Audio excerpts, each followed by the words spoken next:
એક વખત આ ખાંડ વગરના દૂધને તમે બનાવી લેશો ને તો આ શિયાળાની ઠંડીમાં તમે ગરમા ગરમ મસાલેદાર ચાને પણ ભૂલી જશો. આ દૂધ છે એ બાળકો માટે તો ખાસ હેલ્ધી છે જ, અને સાથે સાથે તમે લોકો પણ આને પી શકો છો. તો આ દૂધને બનાવવા માટે વધારે સમય પણ નથી લાગતો અને ખૂબ જ ઓછા ઇન્ગ્રીડિયન્ટ્સમાંથી આ દૂધ બની જાય છે. તો શિયાળાની ખાસ ઠંડીમાં આ ગરમા ગરમ દૂધ છે એ બહાર પણ મળતું હોય છે, પરંતુ એનો ભાવ પણ વધારે હોય છે. તો ખૂબ જ ઓછા કોસ્ટની અંદર તમે ઘરે જ બનાવી શકો છો. તો કઈ રીતે બનાવવું એમની પણ આપણે રેસીપી જોઈ લઈએ. તો એક વાસણમાં આપણે 6 થી 7 જેટલા કાજુ લઈ લઈશું અને સાથે એક અંજીર મેં અહીંયા લીધું છે. તો આ જે અંજીર છે એકદમ લીલું આવે એ રીતનું છે. તો નોર્મલી છે એ ઇન્ડિયામાં ડ્રાય અંજીર મળતા હોય છે, તો તમે એ લઈ શકો છો. અને 4 થી 5 મેં ખજૂર લીધા છે. આ બધી જ વસ્તુને આપણે થોડા હૂંફાળા ગરમ પાણીની અંદર સોક કરી લેવાનું છે.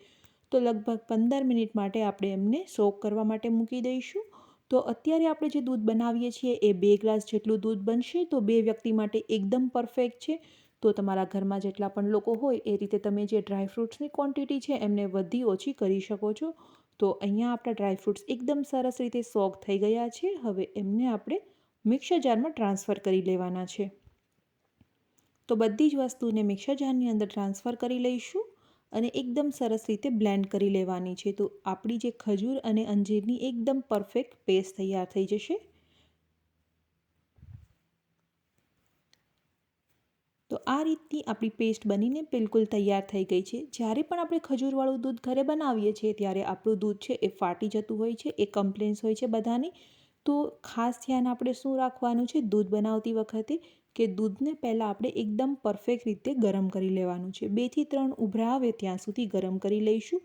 તો નોર્મલી જ્યારે પણ આપણું દૂધ ફાટી જતું હોય ત્યારે આપણે શું કરતા હોઈએ છીએ કે જે આપણે ખજૂરની પેસ્ટ તૈયાર કરી છે એ અને દૂધ બંનેને એકસાથે ગરમ કરીએ છીએ. જો તમે આ રીતે કરશો ને તો તમારું દૂધ છે એ ફાટી જશે. એટલા માટે દૂધને પહેલાં ગરમ કરવાનું છે. તો 2 થી 3 ઉભરા આવ્યા ત્યાં સુધી મમ્મી અહીંયા દૂધને ગરમ કરી લીધું છે.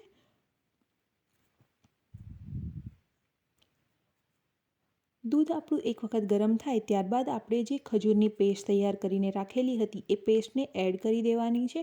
અને એમને એડ કર્યા પછી આપણે લગભગ 5 મિનિટ માટે દૂધને બોઇલ કરી લઈશું. અથવા તો એક ઉભરું આવે ત્યાં સુધી જ આપણે બોઇલ કરવાનું છે, વધારે બોઇલ નથી કરવાનું. તો તમે જેટલા પણ ડ્રાયફ્રૂટ છે એ ડ્રાયફ્રૂટ્સને રાતે પણ પલાળીને રાખી શકો છો. જો તમે રાતે પલાળતા હોય તો એમને દૂધમાં નથી પલાળવાના, પાણીની અંદર પલાળવાના છે. કારણ કે આખી રાત જો ડ્રાયફ્રૂટ્સ એ દૂધની અંદર રહેશે તો દૂધ છે એ બગડી જશે. એટલા માટે તો અહીંયા આપણું દૂધ બનીને તૈયાર થઈ ગયું છે. હવે આપણે એમને સર્વ કરી લઈએ. તો સર્વ કરવા માટે મેં અહીંયા એક ગ્લાસનો જાર લઈ લીધો છે. તો તમે આ દૂધને ગરમા ગરમ પણ એન્જોય કરી શકો છો અથવા તો થોડું ઠંડુ થાય ત્યારે પણ પી શકો છો. ઠંડુ અથવા તો ગરમ બંને રીતે ખૂબ જ સરસ લાગે છે. પરંતુ જો શિયાળા માટે આપણે સ્પેશિયલ બનાવતા હોઈએ તો ગરમા ગરમ દૂધ ખૂબ જ સરસ લાગશે. તો તમને આ ખજૂરવાળા દૂધની રેસીપી કેવી લાગી કમેન્ટ કરીને જરૂરથી બતાવજો. અને જો તમને વિડીયો પસંદ આવ્યો હોય તો ચેનલને સબસ્ક્રાઈબ કરવાનું બિલકુલ નહીં ભૂલતા અને ફ્રેન્ડ્સ અને ફેમિલીમાં જરૂરથી વિડીયોને શેર કરજો. ખજૂરમાં ફૂલ માત્રાની અંદર કેલ્શિયમ હોય છે. જો તમે એમને શિયાળામાં ખાશો તો તમારા હાડકાં પણ ખૂબ જ મજબૂત બનશે. તો જરૂરથી આ રેસીપીને ટ્રાય કરજો.